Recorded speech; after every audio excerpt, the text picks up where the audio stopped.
আমরা মূলত কাজ করছি বিহারি সম্প্রদায়কে নতুন জেনারেশনের কাছে তুলে ধরার জন্য। এর মাধ্যমে আমরা প্রোডাক্টটা চুজ করি হচ্ছে আমাদের পিঠা। ওনাদের কাছে যতটুকু কি পরিমাণ সাহায্য করা যায়, এই যে ধরেন আমি এখন খেজুর ছেলে দিচ্ছি ওনাকে একটু, এটা হচ্ছে ওনার কাজের ফাঁকে ফাঁকে ওনার সাথে একটু গল্প করা, আলাপ করা, ওনাদের কি সমস্যা বা ওনারা কি করতে চাচ্ছে, কি কি সমস্যা বিহারি কমিউনিটিতে হচ্ছে সেসবগুলি বিষয়ে কথা বলে ওনাদের সাথে একটা সম্পর্ক বিল্ড আপ করা। আমাদেরই একজন ভলেন্টিয়ার বলতে পারি, আমাদের একজন ফ্রেন্ড বলতে পারি যে আমাদের সাথে একসাথে কাজ করেছে বিভিন্ন অর্গানাইজেশনে, তার পরিচয় জানতে চেয়েছে তোমার গ্রামের বাড়ি কোথায়। সে তখন বলে যে আমি তো বিহারি। তখন বিহারি কথাটা শুনে সে বলে যে তাহলে তুমি তো বাংলাদেশি না, তোমার বাড়ি তো তাহলে পাকিস্তানে। তখন সে আর কিছু বলতে পারে না, সে চুপসে যায়। বিহারি সম্প্রদায়ের মানুষের কথাগুলো আসলে এখনও চট্টগ্রামের মানুষের কাছে খুবই অজানা। এই গল্পগুলো কি মানুষের কাছে তুলে ধরার জন্যই আমরা এই উদ্যোগটা নিই, যেখানে আমরা সৌজন্যের মাধ্যমে বিহারি সম্প্রদায়ের পিঠাগুলো আমরা মানুষের কাছে তুলে ধরবো এবং সেটার মাধ্যমে বিহারি সম্প্রদায়ের বিভিন্ন কথাগুলো তাদেরকে আমরা জানানোর চেষ্টা করব। তো খাবার হচ্ছে এমন একটা জিনিস যেটার মাধ্যমে যে কোনো কারো মন জয় করা যায়।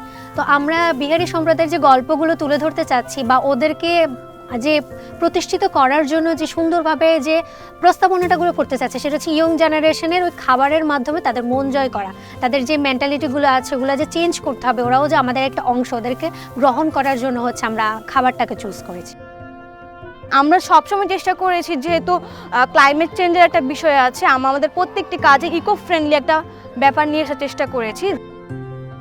আমাদের প্যাকেজিংটা সম্পূর্ণ হচ্ছে পেপার বেসড এবং এই প্যাকেজিংয়ে হচ্ছে আমাদের লোগোটাকে সুন্দরভাবে ফুটিয়ে তোলার চেষ্টা করেছি এবং পরবর্তীতে হচ্ছে আমরা একটা অ্যাওয়ারনেস মেসেজ ক্রিয়েট করেছি।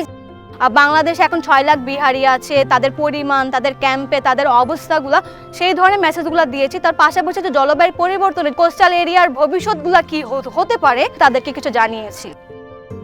যে আমরা পিঠাটা বানাই দিই, তারপরে এসে নতুন একটা প্যাকেট দিছি, প্যাকেটের ভিতরে ভরে তারপরে স্কুল কলেজে পিঠাগুলো বিক্রি হয়। আল্লাহর রহমতে ভালোই হয়, মোটামুটি চলার মতন হয় আর কি।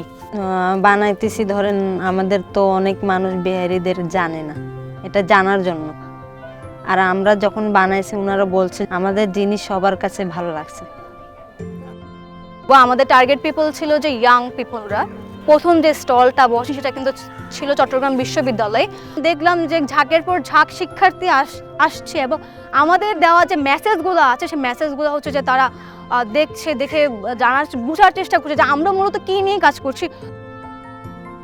কমিউনিটি ওয়ার্কের কথা যদি আমরা বলতে চাই, যে আমরা প্রথমেই হচ্ছে যে কিছু এফজেডি করি, তাদের সাথে ডোর টু ডোর বসি, প্রত্যেকের কথা আমরা শোনার চেষ্টা করি তাদের কাছ থেকে।